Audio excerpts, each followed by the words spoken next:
ওকে, so তাহলে আমরা আস্তে আস্তে স্টার্ট করি।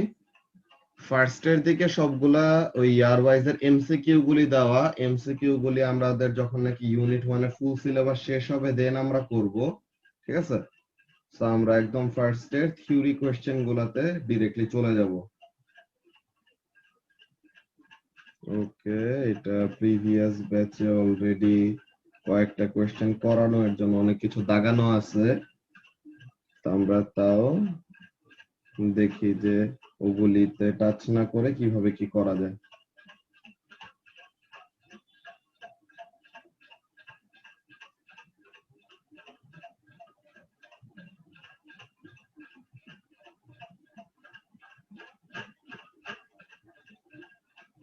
ওকে, সো তাহলে ফার্স্ট অফ অল আমরা কোয়েশ্চেন বাই কোয়েশ্চেন এরকম দেখবো যে কেমন কেমন টাইপের কোয়েশ্চেন আমাদের ফেস করতে হয়। এগুলা প্রত্যেকটাই তোমাদের ও লেভেলস এ যেরকম চ্যাপ্টার ওয়াইজ বুকলেট তোমরা করছো, এগুলা এ লেভেলস এর জন্য ইউনিট ওয়াইজ চ্যাপ্টার ওয়াইজ আলাদা করে বানানো। যে ইউনিট 1 এর যে স্পেসিফিক চ্যাপ্টার গুলি, যে তোমাদের এই যে 1A মোশন, দেন 1B তে অন্য যে ফোর্স আছে এইসব জিনিসগুলা আছে, এগুলা নিয়ে এই পুরো বুকলেটটা সাজানো হয়েছে, ঠিক আছে? তো ফার্স্ট অফ অল এখানের মধ্যে আমাদের কয়েকটা স্পেসিফিক কোয়েশ্চেন আছে, যে কয়েকটা কোয়েশ্চেন আমি নিজে ফার্স্টে করে দিব তোমাদেরকে, তাহলে যেন তোমাদের একটা আইডিয়া হয় যে অ্যাকচুয়ালি আমাদের কেমন টাইপের কোয়েশ্চেন ফেস করতে হবে, ঠিক আছে? তো ফার্স্ট অফ অল এখানের মধ্যে কোয়েশ্চেন আমাদের একদম ওল্ড ইয়ার থেকে শুরু করে আস্তে আস্তে রিসেন্ট ইয়ারের দিকে আমরা যাব। হ্যাঁ, তো এখন এখানের মধ্যে কাজটা কি, first of all question number 1 এ কি বলতেছে, এখানের মধ্যে এস্টেরিক দেওয়া কোয়েশ্চেন। আগে এস্টেরিক দেওয়া কোয়েশ্চেন মানে ছিল যে তোমার কিউডব্লিউসি, যে কোয়ালিটি অফ রিটেন কমিউনিকেশন, এই জিনিসটাকে টেস্ট করা হবে। কিন্তু এখন স্টার মার্ক দেওয়া মানে এখানের মধ্যে আমাদের 6 মার্কের একটা কোয়েশ্চেন আসে, ঠিক আছে? তো ওইটাতে আমাদের কি হয়, স্টার মার্ক দেওয়া কোয়েশ্চেন গুলাতে আমাদের লিঙ্কেজ কোয়েশ্চেন বলে, ঠিক আছে? স্টার মার্ক দেওয়া কোয়েশ্চেন গুলাকে বলে হলো লিঙ্কেজ কোয়েশ্চেন, যেগুলাতে কি, যে তোমার 6 মার্কের কোয়েশ্চেন আসবে। এগুলা কেমন, যে 6 মার্কের মধ্যে তুমি 6টা পয়েন্ট যদি লিখো তো তাহলে তুমি তো পাবা 4 মার্ক, ঠিক আছে? লিঙ্কেজ কোয়েশ্চেন গুলাতে 6 মার্কস এর কোয়েশ্চেন হয় এসব। তুমি 6টা পয়েন্টের মধ্যে 6টা পয়েন্টে যদি কভার করো তো তাহলে ইউ উইল গেট 4 মার্কস। 6টা পয়েন্টের জন্য 4 মার্ক পাবা। এন্ড এই যে তুমি 6টা পয়েন্ট লিখছো, এই 6টা পয়েন্টের মধ্যে তোমার কি করতে হবে, লিঙ্কেজ করাইতে হবে, ঠিক আছে? যে এই 6টা পয়েন্টকে একটার সাথে আরেকটা লজিক্যালি আমাদের বাউন্ড করতে হবে, যে এইটা হচ্ছে therefore this is happening. Okay, so এমন টাইপের এক্সপ্লেনেশন আমাদের দিতে হয়। আগে এটা ছিল, যে এখন যে কোয়েশ্চেন গুলো দেখতেছে এগুলা হলো কিউডব্লিউসি, যে কোয়ালিটি অফ রিটেন কমিউনিকেশন, যে তোমাদের ইংলিশটা চেক করা হইতো, যে তোমরা কি লজিক্যাল এরকম ইংলিশে লিখতেছো নাকি, এমন টাইপের ব্যাপার। আচ্ছা, সো এখন first of all question number 1 এখানে জিজ্ঞাসা করতেছে যে explain the difference between scalar and vector quantities. তো এখন স্কেলার আর ভেক্টর কোয়ান্টিটির মধ্যে ডিফারেন্স কি, এই জিনিসগুলো আমাদের অ্যাকচুয়ালি এখন লেখার কোনো মানে নেই, সব আমরা সবাই জানি যে স্কেলার আর ভেক্টর কোয়ান্টিটির মধ্যে ডিফারেন্স কি, যে স্কেলার কোয়ান্টিটির কোনো ডিরেকশন নাই, কিন্তু ভেক্টর কোয়ান্টিটি কি করে, ডিরেকশনের উপরে ডিপেন্ড করে, ঠিক আছে? এখন এই বি নাম্বার কোয়েশ্চেন, এই কোয়েশ্চেনটা একটু ইন্টারেস্টিং। কি বলতেছে, যে when asked to run one complete lap around a track, যে একটা ট্র্যাক, যে মনে করো একটা রানিং ট্র্যাক এরকম, ঠিক আছে? তো এরকম আমাদের স্টেডিয়ামের এরকম চারপাশ দিয়ে এরকম একটা রানিং ট্র্যাক থাকে। তো এখন কি বলতেছে মতখর, এখানের মধ্যে বলতেছে যে একটা কমপ্লিট ল্যাপ যদি রান করে, যে একবার কমপ্লিট টার্ন যদি নিয়ে আসে, তো বলতেছে কি, when asked to run one complete lap around a track, a student says, however fast I run, my average velocity for the lap will be 0. Comment on his statement. তো এখন স্টুডেন্টটা যেটা বলতেছে এটা কি ঠিক নাকি ভুল, মতকর। এটা হলো তোমাদের বুকলেটের পেজ নাম্বার ঠিক। 179। পেজ নাম্বার 179 এ কোশ্চেনটা পাবা। সো স্টুডেন্টটা কি ঠিক বলতেছে নাকি ভুল ভুল বলতেছে, মতকর? ঠিক বলতেছে। ঠিক বলতেছে কেন? কারণ ভেলোসিটি হচ্ছে ভেক্টর কোয়ান্টিটি, সো সে যখন পুরো যে জায়গা থেকে দৌড় দিচ্ছে সেম জায়গাতে আবার ফেরত আসে, সো ডিসপ্লেসমেন্ট জিরো।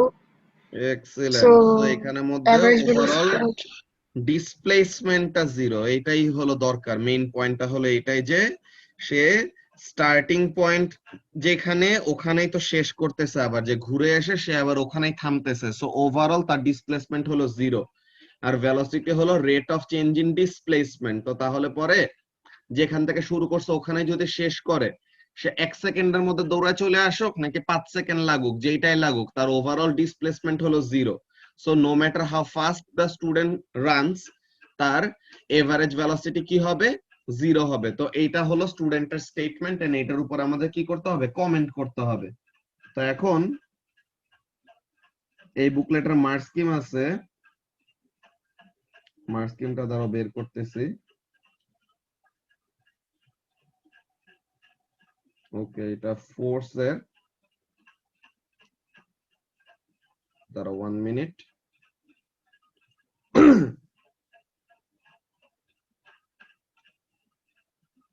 মোশন এই যে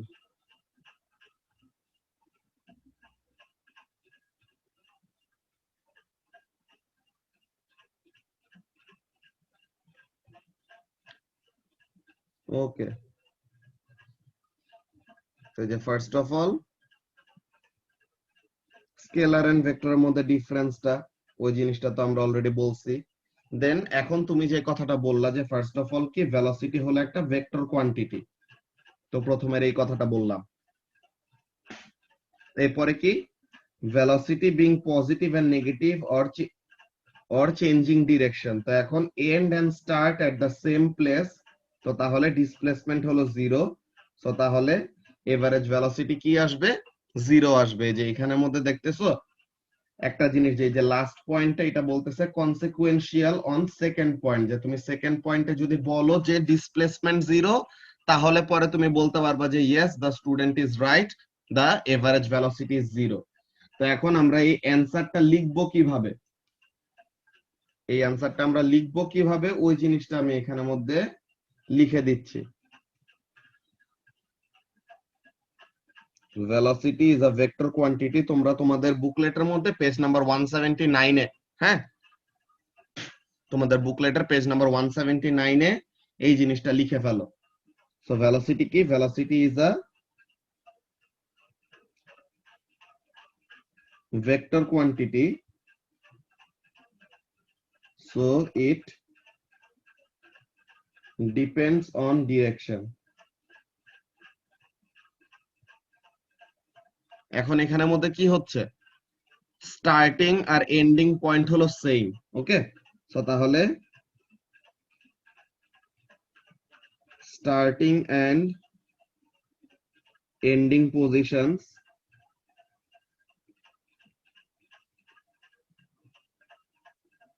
are the same. So তাহলে ডিসপ্লেসমেন্ট কত হলো কাবিও? 0. So the displacement for a complete lap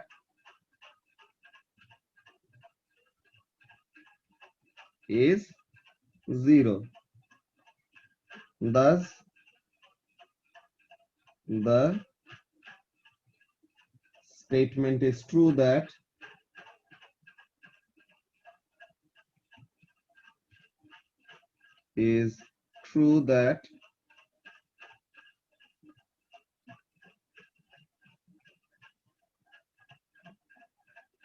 the average velocity is 0.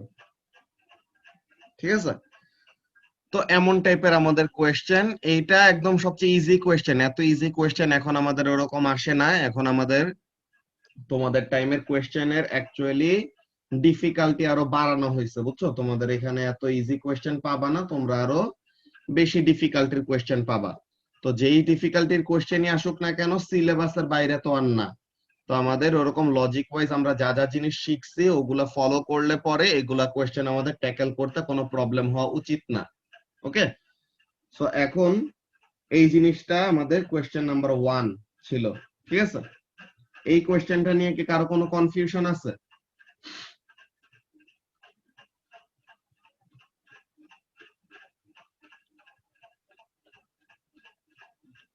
সবাই কি তোমরা বুকলেট কালেক্ট করছো ইহাব থেকে?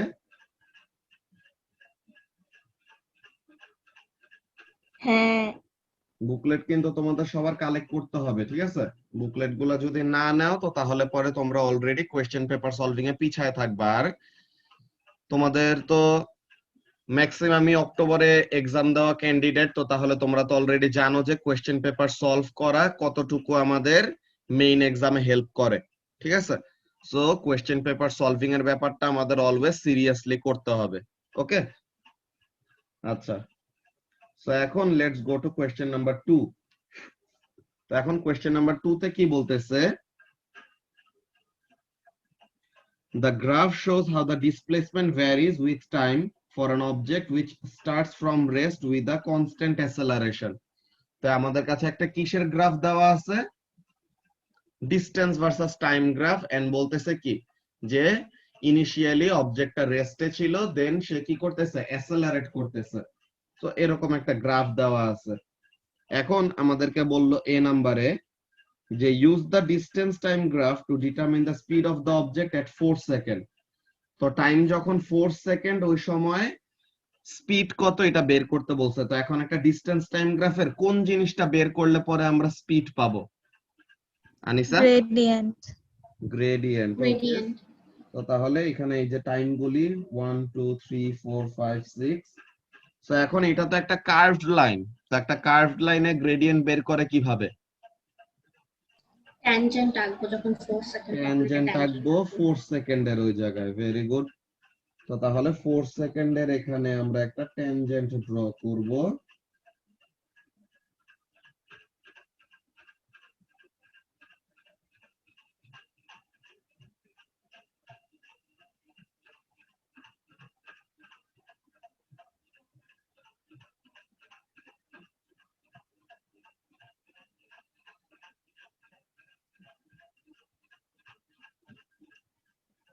This is more or less good enough, যে আমাদের এরকম একটা 4 সেকেন্ডের এখানে টাচ করতেছে এমন একটা ট্যানজেন্ট ড্র করছে। তো এখন আমাদের ট্যানজেন্টের গ্রেডিয়েন্ট কিভাবে বের করে মতকর?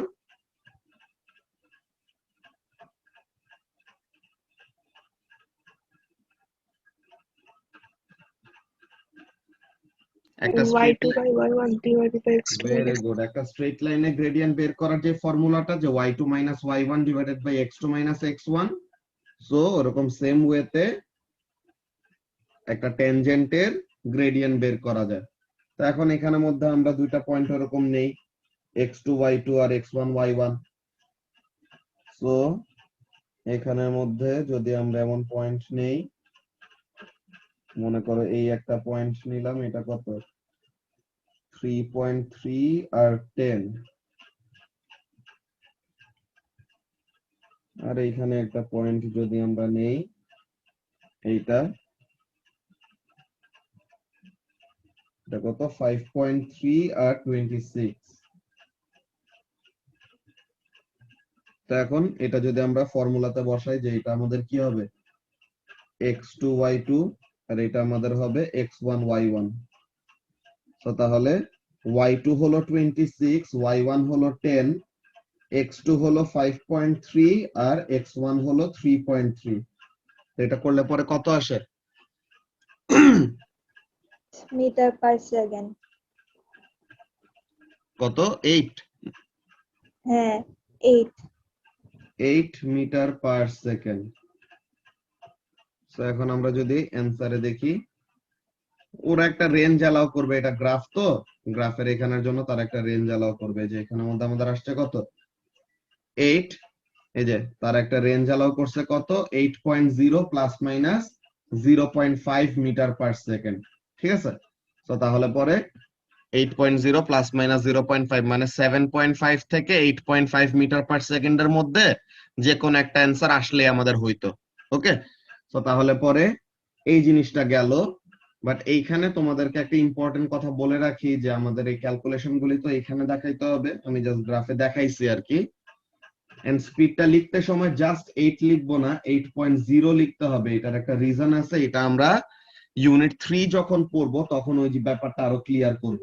ঠিক আছে, ইউনিট 3 এর সাথে এই জিনিসটা আমাদের রিলেটেড, যে সিগনিফিকেন্ট ফিগারের ব্যাপারটা কেন এত ইম্পর্টেন্ট। ওকে, সো এখনের জন্য অ্যানসার 8 আসছে, আমরা 8.0 লিখবো কেন, বিকজ গিভেন ইনফরমেশন আমাদের টু সিগনিফিকেন্ট ফিগারে। ঠিক আছে, যে টাইমটা আমাদের টু সিগনিফিকেন্ট ফিগার, দেন এখানের মধ্যে ডিস্টেন্সের ভ্যালু গুলা ওখানের মধ্যে আমাদের আসলে কত, এই যে 1 2 3 4 5, তো তাহলে এই যে 1.0 2.0 3.0 এটার একটা লজিক আছে, ওইটা আমরা বলবো পরে। ঠিক আছে, তো এখনের জন্য জাস্ট এটা মাথায় রাখো যে আমাদের সিগনিফিকেন্ট ফিগারের ব্যাপারে খুবই কশাস থাকতে হবে। তো এটা গেল ফার্স্টে আমাদের স্পিড বের করা। এন্ড অ্যাসেলারেশন কিভাবে বের করা যায় রাফিন?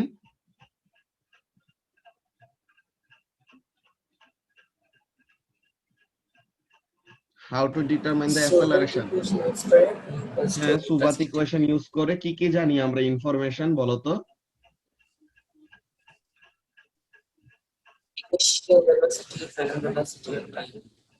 Initial velocity, final velocity, time. Initial velocity কত?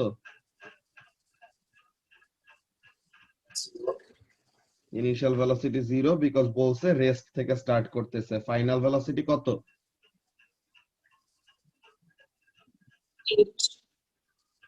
Final velocity 8। টাইম কত? 4 seconds. No, wait, কত? তুমি এই যে 4 সেকেন্ডের সময় ভেলোসিটি নিতেছো না, তো তাহলে 4 সেকেন্ডটাকে ফাইনাল টাইম ধরলেই ওইটা আমাদের এখন ক্যালকুলেশন ঠিক হতো। 4 সেকেন্ডটাই ঠিক ছিল, বুঝছো? যে এখানের জন্য আমাদের টাইম 0 সময় ভেলোসিটি 0, টাইম 4 এর সময় ভেলোসিটি হলো 8 মিটার পার সেকেন্ড। তো তাহলে পরে v equal to u plus at, so তাহলে a is equal to what, v minus u divided by t নাকি? so v হলো 8, u হলো 0, টাইম হলো 4, so তাহলে পরে অ্যাসেলারেশন কত আসে? 2.0 মিটার পার সেকেন্ড স্কয়ার। ঠিক আছে, এই ক্যালকুলেশন নিয়ে কি কারো কোনো কনফিউশন আছে যে এখানের মধ্যে আমরা কি কি করতেছি? দেখো, ফার্স্টে মতকর জানি যে ইনিশিয়ালি ভেলোসিটি 0 ছিল, তো ইনিশিয়াল ভেলোসিটি হলো 0, এটা জানি। কনস্ট্যান্ট অ্যাসেলারেশন বলছে, তো তার মানে we can use suvat equation for this sort of calculation, because এটা একটা কন্ডিশনের মধ্যে ছিল। তো তাহলে ইনিশিয়াল ভেলোসিটি জানি 0, অ্যাসেলারেশন জানি কনস্ট্যান্ট, তো তার মানে suvat equation can be use to calculate this. Then time T is equal to 4 সেকেন্ডের সময় ভেলোসিটি বের করছি কত, 8 মিটার পার সেকেন্ড। তো এখন এখানের জন্য আমরা v equal to u plus at formula দিয়ে অ্যাসেলারেশন বের করছি। এটা নিয়ে কি কারো কোনো কনফিউশন আছে? কাবিও? না। ওকে, তো তাহলে পরে কোয়েশ্চেন নাম্বার 2 আমাদের এটা গেল, আমরা একটা ছোটখাটো ক্যালকুলেশন দেখলাম। ঠিক আছে, কারো যদি কোনো কনফিউশন থাকে তাহলে পরে কিন্তু বলতে হবে, বিকজ এইগুলা ক্যালকুলেশনস এর এইসব টাইপের কোয়েশ্চেন গুলি আমি কতগুলা দেখাই দিব, দেন অনেকগুলি তোমাদের নিজেদের করতে হবে, দেন আমরা প্রবলেম সলভিং ক্লাসে ওইসব সলভ করব। ঠিক আছে, ফার্স্ট এর দিকে আমি নিজে সলভ করে দিতেছি, তাহলে যেন তোমরা বুঝতে পারো যে অ্যাকচুয়ালি কিভাবে কি আমাদের ট্যাকেল করা লাগবে। এই কোয়েশ্চেনটা খুবই ইম্পর্টেন্ট। হ্যাঁ, এই কোয়েশ্চেনটার অ্যানসার গুলা দিবা হলো আনিসা। কোয়েশ্চেন নাম্বার 3 কি বলতেছে? The photograph shows a sequence of images of a bouncing tennis ball. তো একটা টেনিস বল বাউন্স করতেছে, তো ওইটার ছবি তোলা হইতেছে। এই যে দেখো, তার ইনিশিয়াল পজিশন, এর পরের পজিশন, এর পরের পজিশন, এর পরের পজিশন, তো এরকম কনস্ট্যান্টলি ওরকম কি করা হচ্ছে, তার একটা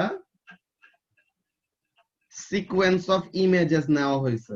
ঠিক আছে, তো এরকম সিকোয়েন্সেস অফ ইমেজেস নেওয়া হয়েছে।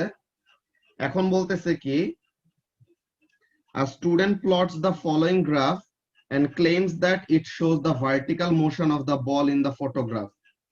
দাঁড়াও, এটা আমি একটু পোর্ট্রেট মোডে নিয়ে নিই, তো তাহলে পরে দেখতে ইজি হবে, যে একসাথে ডায়াগ্রাম প্লাস গ্রাফ দোনোটা দেখতে পারবা। বেশি ছোট হয়ে যায়, তোমরা কিন্তু স্ক্রিনে কিন্তু তোমরা জুম করতে পারো, তোমাদের স্ক্রিনে যদি এটা মোবাইলে যদি দেখে থাকো আর আইপ্যাডে যদি দেখে থাকো বা অন্য ট্যাবে দেখলে পরে স্ক্রিনটাকে জাস্ট ওরকম জুম আপ করলে পরেই দেখা যায়। দেন ল্যাপটপের মধ্যেও সেম, যে ল্যাপটপের মধ্যে তোমাদের স্ক্রিনে যেটা আসতেছে ওইটা তোমরা যত স্ক্রিনটা এরকম সাইডে সরাই নিবা, যত এক্সটেন্ড করবা তত এরকম জুম আপ হবে।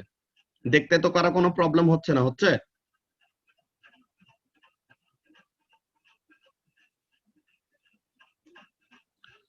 তো এখন আনিসা এখানের জন্য বলো, ফার্স্টে কোয়েশ্চেনটার মধ্যে কি বলতেছে যে এই যে গ্রাফটা দেখানো, এই গ্রাফটা বলতেছে যে কি শো করতেছে, the graph is showing that the vertical motion of the bouncing ball basically, ঠিক আছে? তো এখন এখানের জন্য দেখো এ নাম্বার কোয়েশ্চেনে কি বলতেছে, without carrying out any calculations describe how the following can be found from the graph। তো কোনো ক্যালকুলেশন ছাড়া বলছে যে কোন কোন জিনিসগুলা এই গ্রাফ থেকে বের করা যায় আর কিভাবে বের করা যায়। সেইখানের মধ্যে বলতেছে কি number 1 A the vertical distance traveled by the ball between 0.5 second and 1.0 second। তো 0.5 আর 1.0 সেকেন্ডের মধ্যে কতটুকু ডিসটেন্স কভার করছে এটা কিভাবে বের করবে Anisa? area under the graph, Area velocity under time the graph এর graph। area distance দিবে। ভেরি গুড, যে এই ভেলোসিটি টাইম গ্রাফের এরিয়া আন্ডার দা গ্রাফ বের করলে আমরা ডিসটেন্স পাবো। এন্ড কোন টাইমের মধ্যে আমাদের ডিসটেন্সটা দরকার? 0.5 এন্ড 1.0। তো তাহলে এই দুইটা টাইমের কথা বলে দিলে আরো সেফ থাকবো। হ্যাঁ, বলে দিব যে area under the graph between this two times. Okay,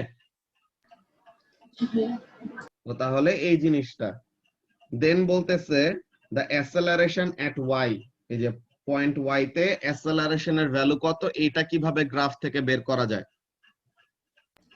Gradient। Gradient থেকে, যে ভেলোসিটি টাইম গ্রাফের গ্রেডিয়েন্ট আমাদেরকে অ্যাসেলারেশন দেয়। সো তাহলে গ্রেডিয়েন্ট বের করলে পরে আমরা কি করতে পারবো? We can determine the acceleration of the ball at position Y. তো তাহলে এই দুইটা কোয়েশ্চেন নিয়ে কারো কোনো কনফিউশন আছে যে কিভাবে কিভাবে আমরা এই দুইটা জিনিস বের করতেছি? যে distance can be found from the area under velocity time graph, আর acceleration can be found by calculating the gradient of velocity time graph. ঠিক আছে? তো তাহলে এই জিনিসটা গেল আমাদের ফার্স্ট এর ব্যাপার, এ নাম্বার। এখন বি নাম্বারে বলতেছে যে এই গ্রাফে কয়েকটা এরর আছে। The graph contains several errors in its representation of the motion of the ball। তো এখন বলতেছে যে কোনো দুইটা এরর এক্সপ্লেইন করো। তো এখন আনিসা দেখি তুমি দুইটা এরর একটু বের করো তো, কি কি এরর আছে এই গ্রাফের মধ্যে?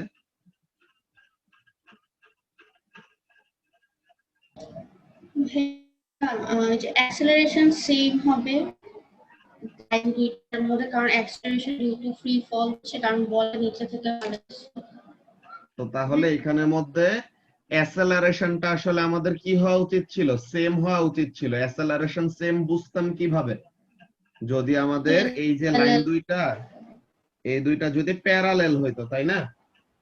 এই দুইটা যদি প্যারালেল হইতো তাইলে পরে আমরা বুঝতাম যে কি আছে, the acceleration are same। কিন্তু এখানের মধ্যে গ্রাফ দুইটা কি প্যারালেল? এখানের মধ্যে লাইন দুইটা কি একটু বাঁকা হয়ে গেছে না? তারা একজন আরেকজনের সাথে প্যারালেল নাই। সবাই কি পয়েন্টটা বুঝতে পারতেছো? আনিসা কি বলতেছে?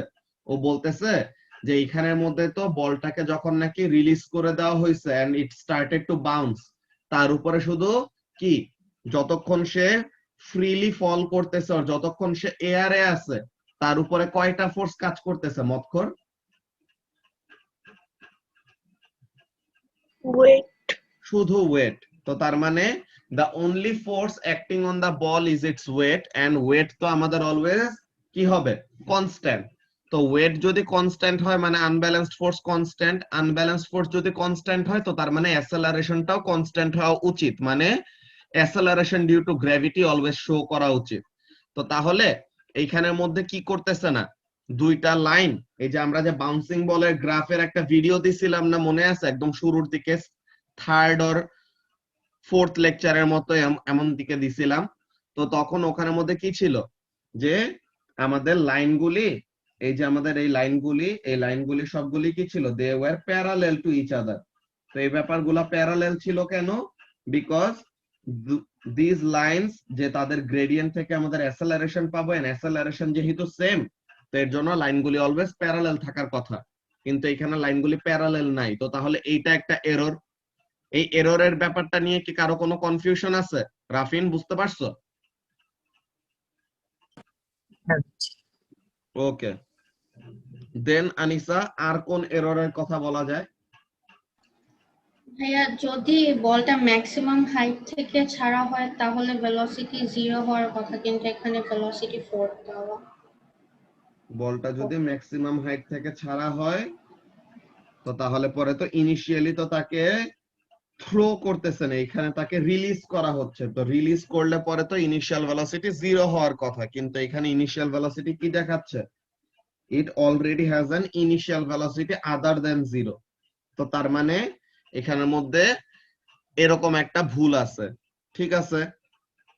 তো এই ব্যাপারটা সবাই বুঝতে পারছো? এই পয়েন্টটা আনিসা কি বললো, সে বলতেছে যে বলটাকে যদি কি করা হয়, ম্যাক্সিমাম হাইট থেকে ছাড়া হয়, তো তাহলে ইনিশিয়াল ভেলোসিটি তো 0 হওয়ার কথা, কিন্তু এখানে ইনিশিয়াল ভেলোসিটি 0 না হয়ে এখানে ইনিশিয়াল ভেলোসিটি কত দেওয়া, +4। সো এখানের মধ্যে কি আছে, একটা এরর আছে তাহলে, ঠিক আছে? তো দুইটা এরর অলরেডি আমাদের হয়ে গেছে, কিন্তু বাকি কেউ কি কোনো এররের কথা বলতে পারো এই গ্রাফ দেখে, যে আরো এরর আছে, এই দুইটাই শুধু না, আরো এরর আছে, যে কোনো দুইটা লিখলেই হয়? তো এখন কেউ কি ট্রাই করতে চাও? আচ্ছা ভাইয়া, হরাইজন্টাল লাইনটা যে আরেকটু কার্ভড হবে না ওইটা? কোন হরাইজন্টাল লাইনটা কার্ভড হবে, বুঝি নাই। এক্স থেকে যে লাইনটা, হ্যাঁ, পয়েন্ট এক্স থেকে, ওই লাইনটা একটু কার্ভড হবে না? এখানে কার্ভ না, এই লাইনটা আসলে ঠিক আছে, বুঝছো? যে এখানের মধ্যে অ্যাসেলারেট, এটা হলো ভেলোসিটি টাইম গ্রাফ। হ্যাঁ ফারিহা, এটা হলো ভেলোসিটি টাইম গ্রাফ। তো তাহলে পরে কি, ভেলোসিটি টাইম গ্রাফে গ্রেডিয়েন্ট অ্যাসেলারেশন দিবে, এন্ড অ্যাসেলারেশন যেহেতু কনস্ট্যান্ট, তো তাহলে গ্রেডিয়েন্টও কনস্ট্যান্ট থাকতে হবে নাকি? হ্যাঁ। তো গ্রেডিয়েন্ট যদি কনস্ট্যান্ট থাকে, তো তার মানে লাইনটা কি হবে, একটা স্ট্রেট লাইন হবে। তো তাহলে এটা কার্ভ হবে না, এটা স্ট্রেট লাইনটা ঠিক আছে। হ্যাঁ, আচ্ছা, ওকে। তো অন্য কেউ কি কোনো ভুল খুঁজে পাইতেছো? ভাইয়া, হ্যাঁ বলো। পজিটিভ যদি ভেলোসিটি 4 হয় তাহলে নেগেটিভও 4 হওয়া দরকার না? Very good. এই যে স্টার্টিং ভেলোসিটিটা, ঠিক আছে, সে মনে করো স্টার্টিং এ সে রিলিজ করলো না, সে থ্রো করলো। তো ইনিশিয়াল ভেলোসিটি হলো এখানের মধ্যে কত, 4 মিটার পার সেকেন্ড। তো ইনিশিয়ালি 4 যদি দিয়ে শুরু করে, ফাইনালি রিবাউন্ড করার পর তার ভেলোসিটি কি আগের থেকে বেড়ে যাবে? এখানের মধ্যে স্টার্টিং ভেলোসিটি ছিল 4, কিন্তু after bouncing up to maximum height তার আবার কি দেখাইতেছে, ভেলোসিটি দেখাইতেছে যে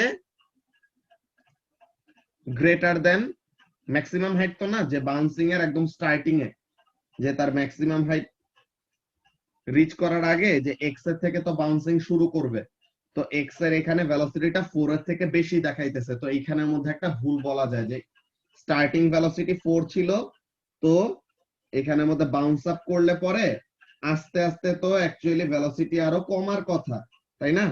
আস্তে আস্তে ভেলোসিটি কমার কথা, উল্টা ভেলোসিটি দেখাইছে কি বাউন্সিং এর পরে ভেলোসিটি বাড়ছে। তো এইটা হলো একটা ভুল। দেন আর কোন ভুল কি কেউ বলতে পারো?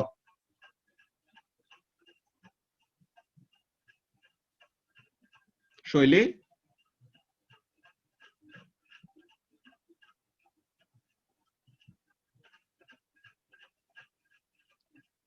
এই গ্রাফের মধ্যে আরো একটা ভুল বলা যায়, যে দেখো বাউন্স করতে সময় একটু হইলেও তো সময় নিবে নাকি? এখানের মধ্যে বাউন্সিংটা কি দেখাইছে, একদম ইনস্ট্যান্টেনিয়াস দেখাইছে, তাই না? যে এখানের মধ্যে বাউন্সিং এর এই জায়গাটা কি দেখাইছে, একদম ইনস্ট্যান্টেনিয়াস দেখাইছে। আমাদের আসলে কি করা উচিত, বাউন্সিং এর জন্য একটু হইলেও তো একটা টাইম স্পেন্ড করবে, দেন আবার বাউন্স করবে। আমি এটার কথাই বলছিলাম, তখন বুঝাইতে পারি নাই আর কি। ও আচ্ছা, ঠিক আছে। তো তাহলে এই ব্যাপারটা আমাদের বলতে হবে যে ইমপ্যাক্ট টাইম, ঠিক আছে? সে যে গ্রাউন্ডে এসে হিট করতেছে, তো তার এখানের মধ্যে কি যাবে, একটা সার্টেন অ্যামাউন্ট অফ ইম্প্যাক্টের জন্য একটা সার্টেন টাইম স্পেন্ড হবে। তো লাইনটা পুরোপুরি এরকম ভার্টিক্যালি স্ট্রেট না হয়ে একটু স্ল্যান্ট হবে, ঠিক আছে? তো ওয়ার্ডটা হবে কি ফারিহা? স্ল্যান্ট, ঠিক আছে, কার্ভড না, স্ল্যান্ট। যে একটু বাঁকা লাইন হবে, ঠিক আছে, একদম পারফেক্টলি এরকম স্ট্রেট ভার্টিক্যাল লাইন না, একটু বাঁকানো লাইন হবে। সো দ্যাট আমাদের কি বুঝাইতেছে, সে যে গ্রাউন্ডে এসে বলটা যে বাউন্স করবে, সে যে গ্রাউন্ডে এসে হিট করতেছে, একটু যেন একটা সার্টেন টাইম স্পেন্ড করে। যে আমরা যদি এটার অ্যান্সার গুলা দেখি,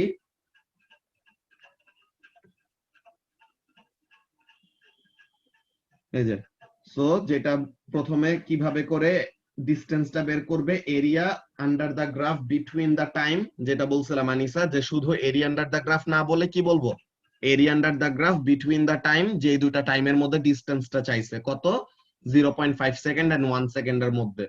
তো এই জিনিসটা। আর আরেকটা হলো গ্রেডিয়েন্ট, কোন জায়গার গ্রেডিয়েন্ট, ওই লাইন ওয়াই কন্টেইন করে এমন লাইনের গ্রেডিয়েন্ট বের করতে হবে, ঠিক আছে?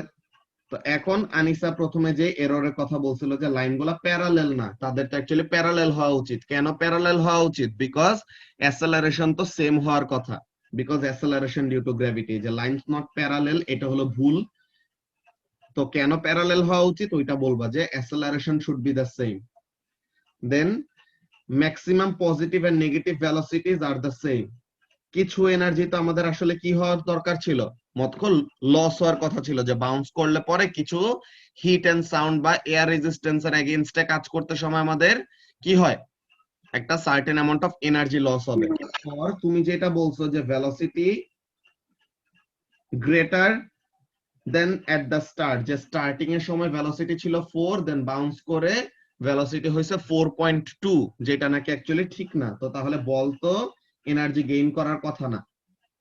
তো এরপরে আনিসা যে একটা কথা বলছে যে starts with a positive velocity, কিন্তু স্টার্টিং ভেলোসিটি তো আমাদের 0 হওয়ার কথা, মুভ করার কথা নিচের দিকে, কিন্তু এই যে যেটা বলতেছে but initial movement is down. তো তাহলে এরকম, or starts with a non-zero velocity from the photo, it is dropped from rest। এরকম অনেকগুলি পয়েন্ট। দেন এই যে ইয়ের কথাটা ফারিহাতটা, যে there is a vertical line কিন্তু bounce must take some time or acceleration cannot be infinite, ঠিক আছে? তো এরকম অনেকগুলা পসিবল অ্যান্সার হইতে পারে। আমরা আমাদের কাছে লজিক্যাল যেগুলি লাগছে ওগুলি লিখছি, এন্ড এগুলাই দেখছো আমাদের মার্কস স্কিমের মধ্যে সবকিছুই কিন্তু কি করা থাকে, অ্যালাউ করা থাকে। আমাদের জাস্ট কি করতে হবে, লজিক্যালি অ্যান্সার গুলা খুঁজতে হবে, ঠিক আছে? এই কোয়েশ্চেনটা নিয়ে কি কারো কোনো কনফিউশন আছে?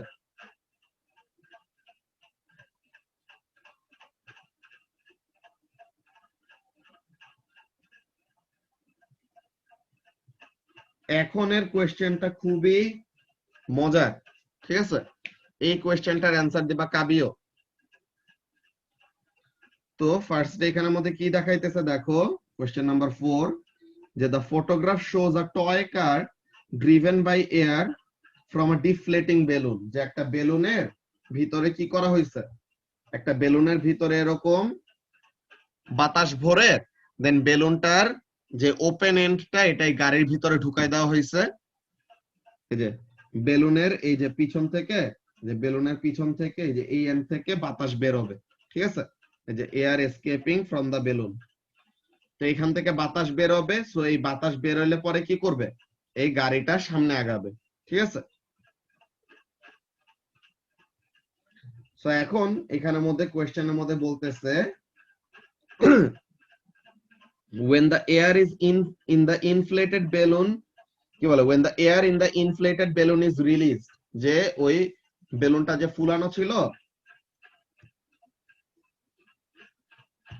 এই বেলুনটা থেকে যখন নাকি কি হচ্ছে, ধরো একটু 1 মিনিট,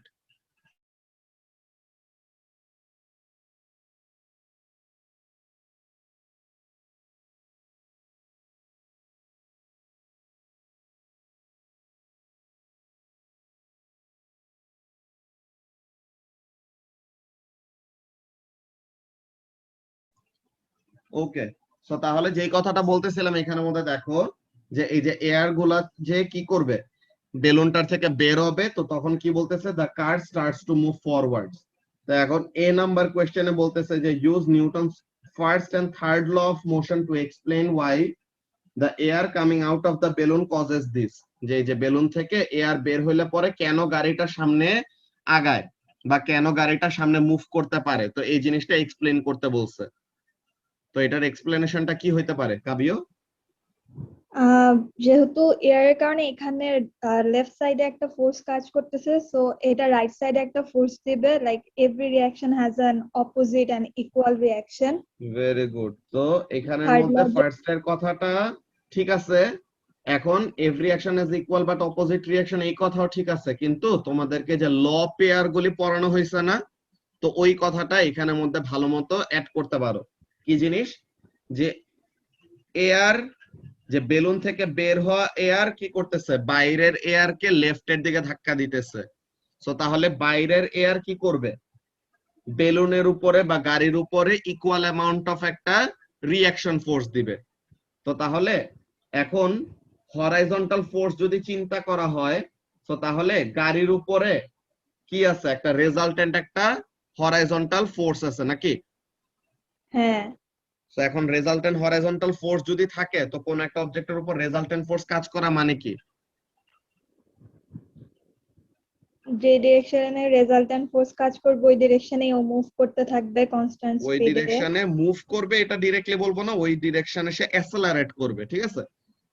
প্রথম কথা হলো যে ওই ডিরেকশনে সে অ্যাসেলারেট করবে, সিন্স ইনিশিয়ালি সে রেস্টে ছিল, তো যেই দিকে আনব্যালেন্সড ফোর্স ওই দিকে সে কি করবে, মুভ করবে, ঠিক আছে?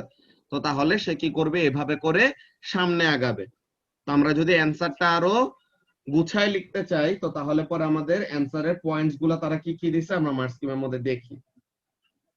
দেখো কি কি বলতেছে। First of all uses Newton's third law. কি জিনিস? Force on air by balloon, ঠিক আছে? তো বেলুনটা এয়ারের উপরে একটা ব্যাকওয়ার্ড ফোর্স দিচ্ছে, সো তাহলে equal forward force on the balloon. তো যেটা বললাম যে বেলুন এয়ারের উপর একটা ব্যাকওয়ার্ড ফোর্স দিচ্ছে, সো তাহলে এয়ার বেলুনের উপরে একটা ফরওয়ার্ড ফোর্স দিবে। আচ্ছা, এই মিটিং এর আর 1 মিনিটের কম আছে, নেক্সটটাই জয়েন করো, ওখানে কন্টিনিউ করতেছি।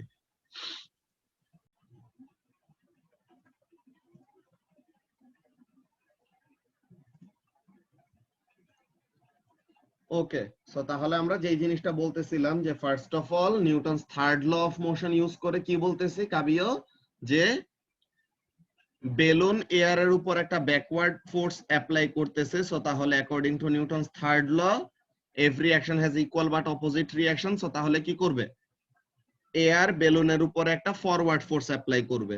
সো তাহলে considering the horizontal forces there is a resultant force or unbalanced force on the car, কোন ডিরেকশন, in the forward direction. So যদি একটা আনব্যালেন্সড ফোর্স কাজ করে, সো তখন সে কি করবে, তো তাহলে there will be an acceleration in that direction।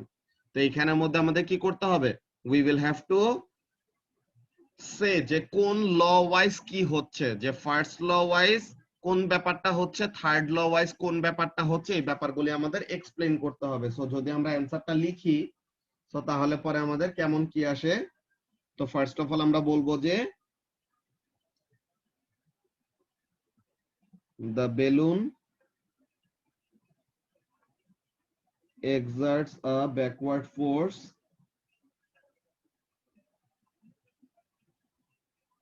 on the air,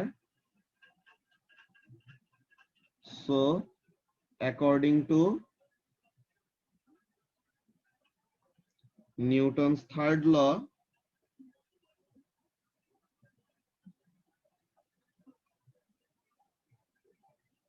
the air exerts a forward force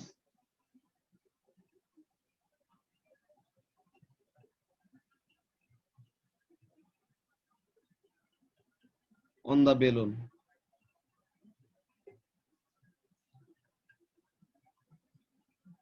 Since there is a resultant force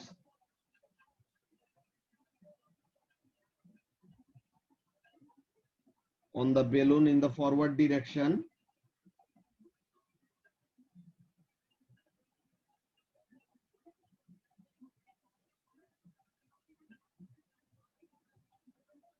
so কি করবে according to Newton's first law, according to Newton's first law যে n1 দিয়ে শর্টকাটে লিখে দিলাম, according to Newton's first law the curve accelerates forwards.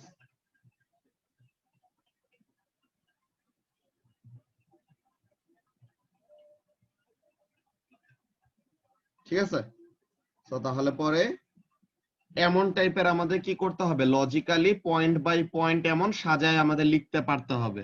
ঠিক আছে কাবিও? হ্যাঁ। ওকে, তো তাহলে পরে প্রথমে আমাদের এ নাম্বার কোশ্চেনটা গেল, দেন বি নাম্বার কোশ্চেনে কি বলতেছে, the following distance time graph is obtained from the curve, distance in centimeter, time in second, unit আমাদের খেয়াল রাখা লাগবে। তো এখন এখানের মধ্যে B1 এ বলতেছে যে show that the maximum speed reached is between 100 and 150 meter per second. তো maximum speed 100 and 150 metre per সেকেন্ডের মাঝামাঝি এমন একটা জিনিস শো করতে বলছে। তো এই জিনিসটা কিভাবে শো করা যায় ফারিহা?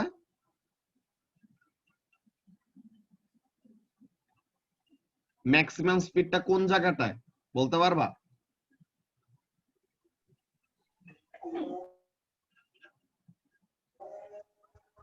টাইম যখন হচ্ছে টাইম যখন হচ্ছে কত?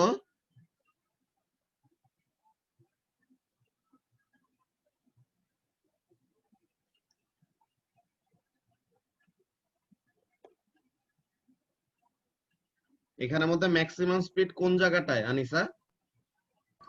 যেখানে সবথেকে বেশি স্টিপ। কোন জায়গাটায় সবচেয়ে বেশি স্টিপ? টাইম বলতে পারবা কোন টাইম?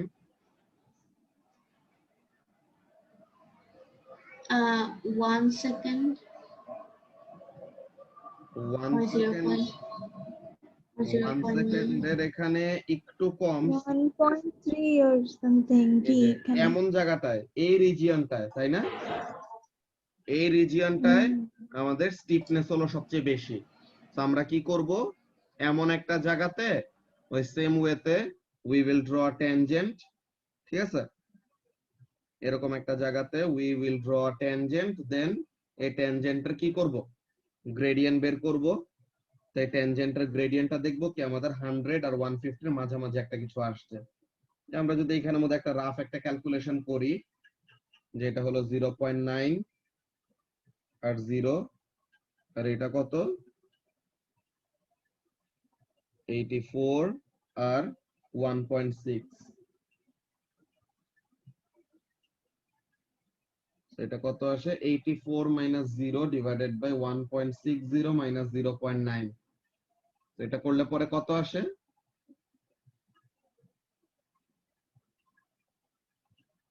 উপরে হলো সেন্টিমিটার আর নিচে হলো সেকেন্ড।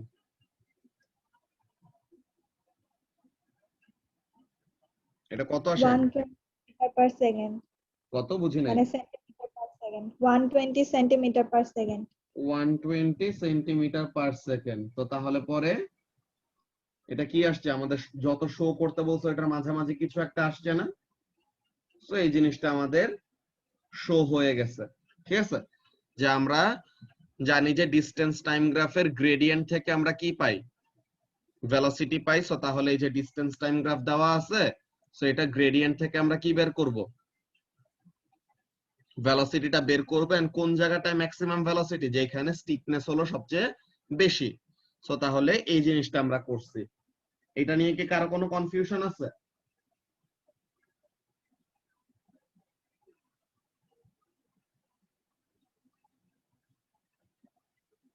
ওকে, সো এখন এখানের মধ্যে আমাদেরকে বলতেছে sketch the shape of the corresponding speed time graph on the Axis below.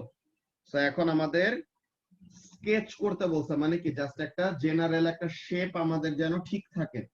So এখন এখানের জন্য স্পিড টাইম গ্রাফটা দেখতে কেমন হইতে পারে আনিসা? প্রথমে স্ট্রেট লাইন হবে, কারণ ডিস্টেন্স টাইম গ্রাফ গ্রাফের স্পিড বাড়তেছে, তারপর এটা ফ্ল্যাট হইতে থাকবে কারণ পরে এটা কমতেছে স্পিড। আচ্ছা, আর কেউ কি কিছু বলবা এখানের মধ্যে স্কেচটা কেমন হইতে পারে?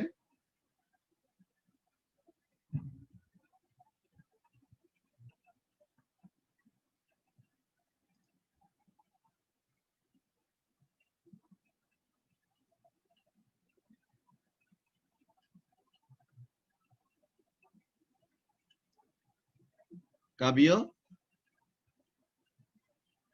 ফার্স্ট অফ অল প্রথমের দিকে স্পিড বাড়তেছে, দ্যাটস ভেরি গুড। এই 1 থেকে 1.5 সেকেন্ডের এমন এক জায়গার মাঝামাঝি স্পিড হলো ম্যাক্সিমাম, যেটা কত 120 বের করছি আমরা। সো তাহলে 150 উপরে, সো তাহলে এখানে 120।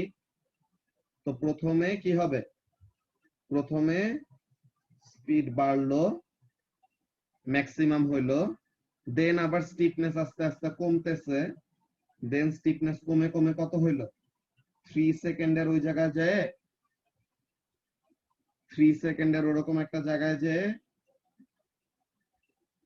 স্পিড অলমোস্ট 0 হয়ে গেছে। দেন এরপরে কি হয়ে যাবে, গ্রাফ এরকম হরাইজন্টাল। ঠিক আছে, গ্রাফটা আমাদের মোরলেস এমন একটা শেপের হবে। এই শেপ কেন ড্র করছে আনিসা, যে এখানের মধ্যে ফার্স্টের দিকে কি, প্রথমের দিকে আমাদের প্রথমে স্টিফনেস কম, আস্তে আস্তে স্টিফনেস বাড়তেছে বাড়তেছে বাড়তেছে। কোন জায়গায় স্টিফনেস সবচেয়ে বেশি, এই টাইমের মধ্যে স্টিফনেস হলো সবচেয়ে বেশি। দেন আবার আমাদের গ্রেডিয়েন্টটা কি হইতেছে, বাড়তেছে নাকি কমতেছে? কমতেছে। তো তাহলে আমাদের স্টিফনেস এখানের মধ্যে কমতেছে মানে ভেলোসিটি কমতেছে। তো এই যে স্পিড কমতেছে কমতেছে কমতেছে কমতেছে, দেন এই যে এই জায়গাটা এসে কি হয়ে গেছে, ফ্ল্যাট হয়ে গেছে। তো তার মানে এখানে এসে ভেলোসিটি হয়ে গেল কত, 0। তো তাহলে এই জায়গাটা সে আবার এক্স অ্যাক্সিস টাচ করে দেন ফাইনালি ভেলোসিটি কত হয়ে যাবে, 0 হয়ে যাবে। ঠিক আছে, এই স্কেচটাকে বুঝতে পারছো মতখর? হ্যাঁ ভাইয়া বুঝছি। ওকে, এই যে এখানের জন্য তার অ্যানসারে কি বলছে, এই যে sketch of the graph, speed increasing from 0 and then decreases maximum at the correct time 1.0 থেকে 1.5 এর মাঝামাঝি, then speed decreasing to 0 in between 3.4 and 4 second।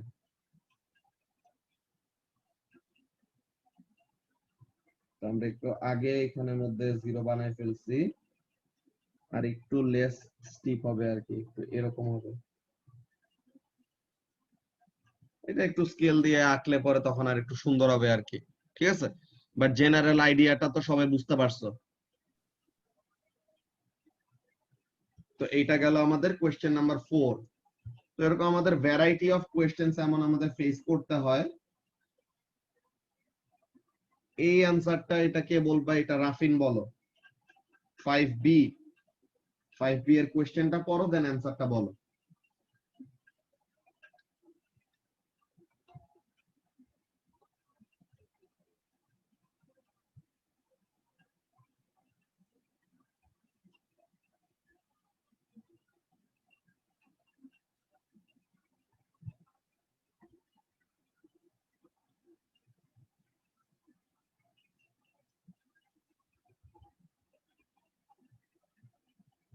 রাফিন,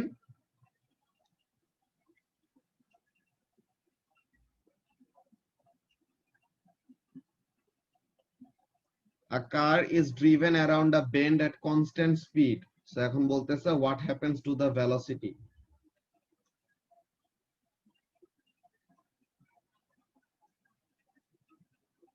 চেঞ্জ হবে, কেন? ডিরেকশন চেঞ্জ হচ্ছে, velocity vector quantity. Very good, যে এখানের মধ্যে ভেলোসিটি হলো একটা ভেক্টর কোয়ান্টিটি, তো তাহলে যত সে অ্যারাউন্ড দ্য বেন্ড টার্ন করবে তত কি হবে, even though the speed is constant, হ্যাঁ, স্পিড কনস্ট্যান্ট থাকলে পরেও তার ডিরেকশনটা কি করতেছে, সে কন্টিনিউয়াসলি চেঞ্জ করতেছে। তো এই যে সে তার ডিরেকশন চেঞ্জ করতেছে, so that means velocity is changing. তো তাহলে এইটা হবে আমাদের অ্যান্সার। এই অ্যান্সার নিয়ে কি কারো কোনো কনফিউশন আছে?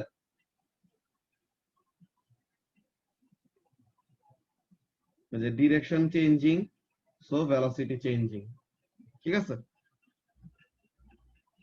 তো এইগুলা অ্যান্সার আমাদের একদম এখন যে কোনো সময় আসলে পরে আমাদের এগুলো এনকাউন্টার করতে পারতে হবে। ঠিক আছে,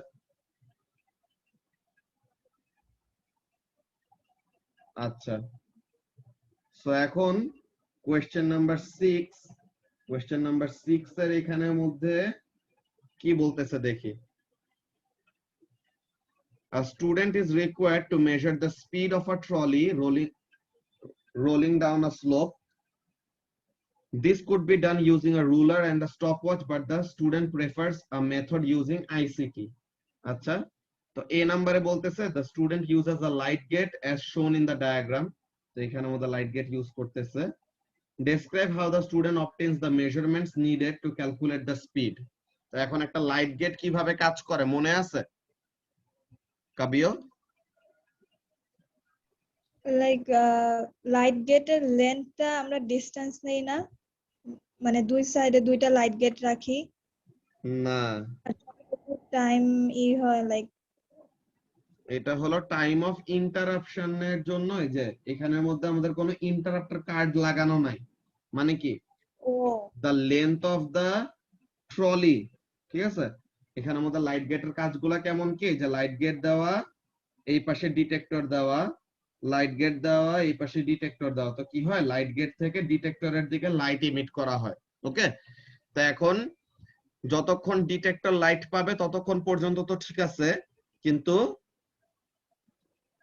যখন নাকি লাইট গেট আর তার ডিটেক্টরের মাঝে কোন একটা অবস্টাকেল চলে আসবে বা একটা ইন্টারাপ্টার চলে আসবে, তখন কি হবে, ডিটেক্টরের কাছে লাইট পৌঁছাবে না।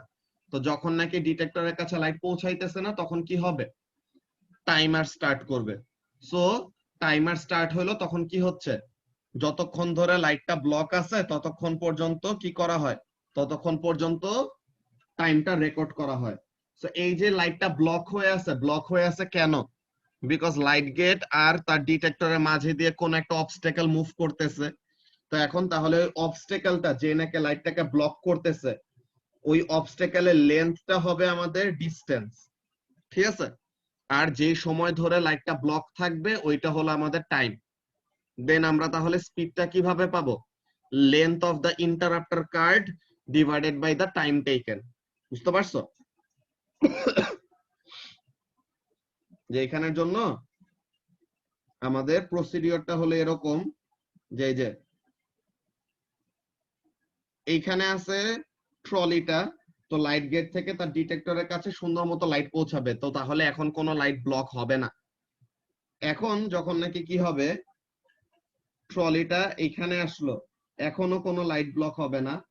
ট্রলিটা যখন নাকি এইখানে চলে আসবে তখন কি হবে, লাইট ব্লক করে দিবে না সে, যে ট্রলিটা যখন নাকি in between the light gate and the detector চলে আসবে তখন লাইটটা এখানে ব্লক হয়ে যাবে। সো যতক্ষণ পর্যন্ত ট্রলিটা in between the light gate and the detector আর থাকবে ততক্ষণ পর্যন্ত লাইটটা ব্লক থাকবে। তো যতক্ষণ ধরে টাইমটা রেকর্ড করা হবে ততক্ষণ ধরে কি ডিটেক্টরটা কি করে নাই, লাইটটাকে রিসিভ করতে পারে নাই। ঠিক আছে, সো তাহলে এখন এখানের মধ্যে আমাদের কাজটা কি কি মেজারমেন্ট নেওয়া লাগবে স্পিডটাকে ক্যালকুলেট করার জন্য। সো এখন এখানের মধ্যে দেখো কি মেজারমেন্ট নেওয়া লাগবে। Ruler to measure the length of the trolley. কেন, because length of the trolley কি হিসেবে কাজ করতেছে, লাইটটাকে ব্লক করার জন্য কাজ করতেছে না।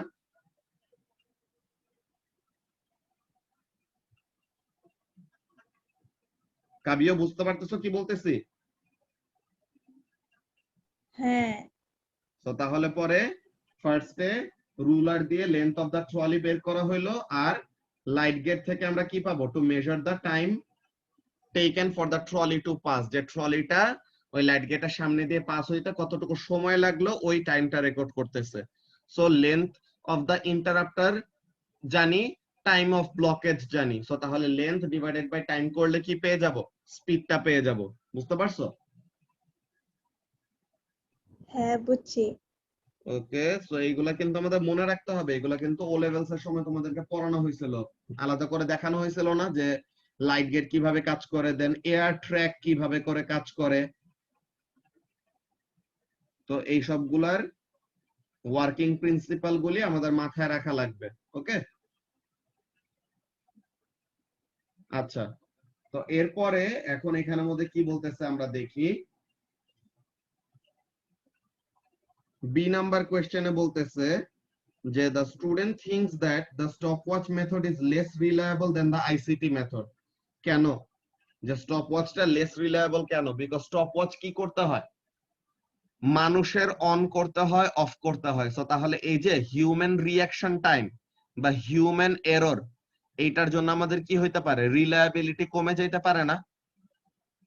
আনিসা বুঝতে পারতেছো কি হ্যাঁ ভাইয়া। বলতেছে? হ্যাঁ এখানের জন্য হ্যাঁ ভাইয়া। আমাদের কি হবে যে হিউম্যান সে দেখতেছে ট্রলিটা এখানে আসছে, তো স্টপওয়াচ অন করতে সময় তার একটা টাইম যাবে রিঅ্যাকশনের সময়, দেন আবার এন্ডিং পয়েন্টে আসলো, তো ওখানে এসে যে সে তার কি করবে, স্টপওয়াচটা অফ করবে, তো ওখানে একটা সার্টেন অ্যামাউন্ট অফ টাইম যাবে। তো এরকম ব্যাপার। দেন কি তারা মানুষ তো আর মেশিন না, তো তাহলে তারা কি করতে পারবে না, তারা একসাথে অনেকগুলা মাল্টিপল রিডিং নিতে পারবে না। তেমন টাইপের অনেকগুলা জিনিস বলা যায়। তো কি জিনিস, human error in using stopwatch, no human error in using ICT, or different reaction time for different people, যে এক এক মানুষের রিঅ্যাকশন টাইম এক এক রকম থাকে। কতজন অনেক তাড়াতাড়ি রিঅ্যাক্ট করতে পারে, কতজনের রিঅ্যাক্ট করতে অনেক সময় লাগে। সো এটার জন্য স্টপওয়াচ ইউজ করাটা লেস রিলায়েবল। ঠিক আছে, তো এটা গেল আমাদের কোয়েশ্চেন নাম্বার 6। তো এইগুলা টাইপের কোয়েশ্চেন, ঠিক আছে, এখানের মধ্যে তোমাদের মোশন, এটা কয়টা পেজ দেখি, দাঁড়াও।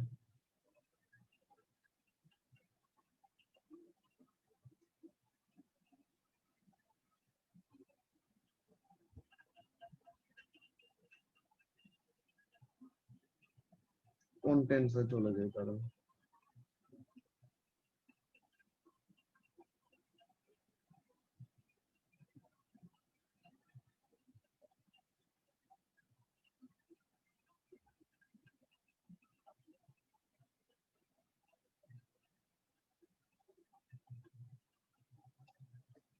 ওকে, সো মোশন স্টার্ট হয়েছে পেজ নাম্বার 179 থেকে, আর ফোর্সেস শুরু হয়েছে 260 থেকে। তো তার মানে 179 থেকে 259, এটা হলো আমাদের মোশনের পেজেস গুলা। হ্যাঁ, তো তোমাদের যে একটা কাজ থাকবে নেক্সট ফ্রাইডের আগে, ঠিক আছে, নেক্সট ফ্রাইডের আগে তোমরা এই 1A মোশন এই পেজগুলা শেষ করে রাখবা। ঠিক আছে কাবিও, কোশ্চেন গুলা কিভাবে করে করতে হবে এটা তো বুঝতে পারছো, আর আমি তোমাদের এই মার্ক স্কিমটা দিয়ে দিব। ঠিক আছে, এই মোশনের মার্ক স্কিমটা আমি দিয়ে দিব। সো তাহলে তোমাদের 1A মোশন এইটা তোমরা শেষ করবা বিফোর নেক্সট ফ্রাইডে। ওকে, আজকে 19, তো তাহলে নেক্সট ফ্রাইডে 26 তারিখ। আচ্ছা,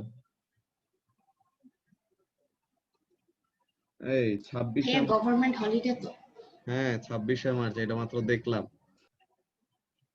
এটা এখন তো আর একটু wait দিয়ে দাও। ছুটি। ক্লাস হবে না, এটা অনলাইনে নিলে পরে কেউ কিছু করবে না। ঠিক আছে, ক্লাস নেওয়াই যায়। আহা ভাইয়া ছুটি দাও না। আরে ভাইয়া ঘুরতে যাও। আরে আমি ঘুরতে যাই, করোনা টরোনা হয়ে কি বাজে অবস্থা আমার। তো এই কয়েকদিন বেডে শুয়েছিলাম, এর জন্য তোমাদের ক্লাসগুলো এত বেশি ইরেগুলার হয়েছে। আর নাইলে পরে নরমালি এতদিনে আমাদের 2 এর কয়েকটা লেকচার হয়ে যাইতো। আমার তো এই যে বরিশাল থেকে 1 উইক আগে ফেরত চলে আসতে হয়েছে, ওখানে যে 4 দিন কাজ করার পরে থেকে এরপরে জ্বর ওঠা শুরু করছে, জ্বর আর কফ। এরপরে ঢাকায় চলে আসছি, তারপরে ডক্টর দেখানোর পর এরপরে 3 দিন টানা বেডে খালি শুয়েই ছিলাম। তখন ওইরকম তোমাদের ওই লাবিবাদের ব্যাচের ভিডিও গুলা দিয়ে দিছিলাম, ওগুলো এমনিও দিতাম, তাইলে পরে ওগুলা দেখে তোমাদের আসলে আগে আগে এরকম তোমাদের তো একটা বেনিফিট আছে যে তোমাদের আগের ব্যাচের অলরেডি ফুল সিলেবাস এরকম রেকর্ডেড ভিডিও গুলি আছে। তো তোমরা ওই ভিডিও গুলা দেখে ফার্স্টে থেকে ওরকম প্রিপারেশন নিয়ে রাখতে পারো যে তোমাদের ক্লাস অ্যাকচুয়ালি কি কি পড়ানো হবে। বুঝতে পারছো?